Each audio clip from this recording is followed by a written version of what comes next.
అనే ఒక అధికారి ఉన్నాడట. ఈ అధికారి యేసు మ్రొక్కాను. ఆయన మ్రొక్కి, నాకు ఒక కుమార్తె ఉంది, ఆమె సావుకు సిద్ధమై ఉన్నది, బ్రతికించవా అని యేసయ్య కాడికి వచ్చి మ్రొక్కి బతిమలాడుతున్నాడు. ఎవరికైనా ఒక అధికారి, ఈ అధికారి పేరు ఏంటంటే యాజకుడు, అనగా యెహోవా ఎరిగించువాడు అని అర్థం. తెలుస్తుంది లేదన్నా ఏంటమ్మా? యాజకుడు అనగా యెహోవాని ఎరిగించువాడు. తెలుస్తుంది చెప్పాలా? మన జీవితాలు ఎరిగించిన ఎవరమ్మా? దేవుడే. తెలుస్తుంది లేదన్నా? మన బ్రతుకులు మార్చేది ఎవరు? దేవుడే. మళ్ళీ దరిద్రులుగా సింహాసనం దరిద్రం చేయాలని దరిద్ర సింహాసనం కూడా ఆయన సమస్తం కూడా ఆయన చేతిలో ఏదైనా చేయగలరు. సమస్తం కూడా మార్చగలిగినటువంటి సమర్థుడు. ఒక అధికారిని తన కుమారుడు సాగు సిద్ధమైందని యేసు ప్రభువుకి వచ్చి మొక్కిని ప్రతివాడుకుంటున్నాడంట. అధికారం ఎవరు? నాయుడు.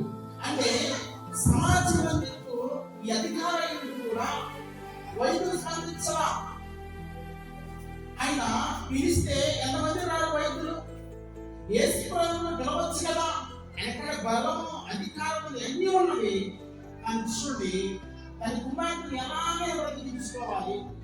ఈయన పేరు ప్రఖ్యాతను విడిచిపెట్టి యేసయ్య కాడికి వచ్చి మొక్కినమాట. ఈ అధికారంగా మనం గొప్పవారమా? ఆ అధికారంగా మనం బలం కలిగిన వారమా? ఈరోజు యేసయ్య వచ్చి మనకున్న సమస్య సన్నిధిలో మనం మరొకటి తెలుసుకోండి. ఒక అధికారికి ఉన్న లక్షణాలు ఏమంటే చెప్పండి. మన బస్సులో తిరగలడా, ఎక్కడ పడితే అక్కడికి రాగలడా? ఎందుకని ఆయన పేరు ప్రత్యేకత కలిగిన వాడు. ఎప్పుడు పడితే రాడు. అవసరమైతే ఆయన ఫోన్ చేసిన ఎవరు చెప్పినా కూడా ఇంటికి వచ్చి వైద్యం చేసే వాళ్ళు చాలా మంది ఉంటారు. కానీ ఈయనకు వచ్చిన సమస్య ఏంటంటే ఒక్కగానే ఒక కుమార్తె, ఏకైక పుత్రిక సావుకు సిద్ధమైంది.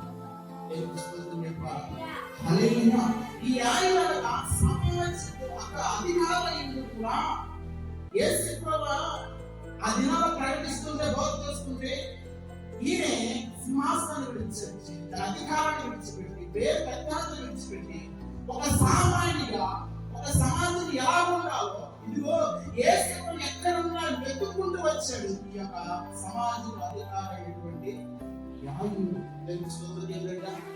ఒక అధికారి వచ్చి యేసయ్య గారికి వచ్చి ముందుకు ప్రార్థన చేసుకున్నాడే, తన సమస్యను తెలుసుకున్నాడే. ఈ రోజున మానవుడైన మనము దేవుడిచ్చిన అవకాశాన్ని బట్టి, తరుణాన్ని బట్టి, ఇచ్చిన సమయాన్ని బట్టి ఉన్నాడన్న సంతృప్తిలో జీవిస్తున్నట్టు మనము దేవుడి యొక్క సన్నిధికి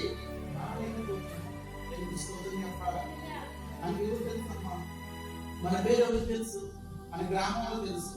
ఆటో బయటకు చెప్తారా? తెలియదు. కానీ ఒక సమాజం అధికారం అంటే చుట్టుపక్కల మొత్తం కూడా తెలుసా? తెలియదు. తెలుస్తుంది. ఎంత పేరు కలిగే వ్యక్తి ఆయన పిలిస్తే ఎవరైనా వస్తారు కదా. ఆయన యేసయ్య మాత్రం పిలిపి కూడా యేసు ప్రాంతంలో ఉన్నాడు. ఆయన అనేక బాగు చేస్తున్నాడు, అనేక స్వస్థపరుస్తున్నాడు. ఇదిగో మరణించిన లాజరు లేపాడు కదా. ఇదిగో నా కుమారుడు సాగు సిద్ధమైనది, అతను పిలుచుకొని రండి అని గడువు పంపించాడా? అధికారిగా ఉన్నటువంటి పనులు పంపించాడా? తెలుసుకోతుంది చెప్పాలా? ఎందుకు పంపించలేదు? ఎందుకు తగ్గించుకున్నాడు? ఎంత ఓర్పు కలిగినవాడు. ఎందుకు ఆయన యొక్క ఓర్పు సహనం వచ్చిందంటే తనకు ఇష్టంగా ప్రేమించినటువంటి ఏకైక వ్యక్తి తన కుమారుడు సావుకు సిద్ధమై ఉన్నది. ఏ మానవుడైనా ఏ మనుషుడైనా ఉండిపోయేది ఎక్కడంటే ప్రాణం మీద చూసినప్పుడు తెలుసుకుంటుంది కదా. ప్రాణం అంటే ఏ మానవుడికైనా పోటీ వస్తున్నా కదా.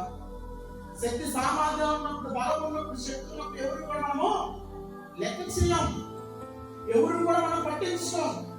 ఎప్పుడు దేవుడు ఒక ముళ్ళు మన జీవితంలో పెట్టారో అప్పుడు మనము వెళ్ళిపోవాల్సిందే కదా. తెలుసుకోవచ్చు కదా. ఈ అధికారి చూడండి, తన అధికారాన్ని పక్కన పెట్టాడు, తన పదవిని పక్కన పెట్టాడు. యేసుడు ఎక్కడున్నాడన్న సరే కానీ ఎత్తుకుంటూ వెళ్ళి ఆయన బోధిస్తుంటే మాట్లాడుతుంటే ఇదిగో ఆయన ఏమంటున్నాడు? ఏమంటున్నాడంట, ఈయన మాట్లాడుతున్నా ఇదిగో ఒక అధికారి వచ్చి ఆయనకి మొక్కేను, నా కృప ఇప్పుడే చనిపోయేది, అయినా నీ వచ్చి నీ చెయ్యి ఆమె మీద ఉంచితే ఆమె బ్రతుకును. ఎంత విశ్వాసం కావాలి, ఎంత సహనం కావాలి, ఎంత ఓదార్పు కావాలి. ఒక అధికారి యేసు ప్రభువుకి మొక్కాడంటే, ఒక వడ్డింపు చేసుకునే కుమారుడు యేషోబు యేసయ్యకి ఈ అధికారి మొక్కాడంటే ఎంత తగ్గించుకున్నాడు, ఎంత ఓపికగా జీవిస్తున్నాడు. ఈ అధికారి మనం జ్ఞాపకం చేసుకున్నాడు. మొక్కాడంట, తెలుసుకుంటుంది కదా. అలాగే ఎవరికి మొక్కాడు? దేవుడికి మొక్కాడు. ఈరోజు మనం దేవుడికి మోకాలేసి ప్రార్థన చేస్తే మోకాల అనుభవం కలిగి మనం ఉన్నాం. మోకాలేసి యేసయ్యా మా కుటుంబ సమస్య, ఈ ఇబ్బంది కలిగింది, వేదన, ఆ కుటుంబంలో భార్యాభర్తల కుటుంబం అనుకుంటారంట. ముందు లోకం మారితే మనుషులు మారుతాం అనుకుంటారంట. భార్య అనుకుంటారంట భర్త మారితే బాగుండు, భర్త అనుకుంటాడంట భార్య మారితే బాగుండు అనుకుంటారు. బిడ్డ అనుకుంటారంట మా తల్లిదండ్రులు మారితే బాగుండు, మేము మారుతాం. సరే కూతురు మారితే బాగుండు అనుకుంటారు, సహోదరులు మారితే బాగుండు అనుకుంటారు. కానీ ఇదే వ్యక్తి అనుకూల సమయం, మారు మనసు పొందండి, రక్షణ పొందండి, మహాకృష్ణ యెహోవా అరణ్య ప్రాంతం జ్ఞాపకం చేశాడు. ఇదే వ్యక్తులు అనుకూలమైన సమయం అని అందరూ మారు మనసు పొందండి. యేసయ్య యొక్క వాక్యం ఎప్పుడైతే మారు మనసు పొంది రక్షణ పొందండి, ఎప్పుడైతే చెవు వినగానే అప్పుడు మనం మారు మనసు పొంది రక్షణ పొందే వాళ్ళలో హల్లెలూయా. ఇప్పుడు వినాలి వ్యక్తిస్తారా ఈ ఉదయకాలంలో ఈ యొక్క యాయిరుని యొక్క సమాజ సమస్య ఎదురైతే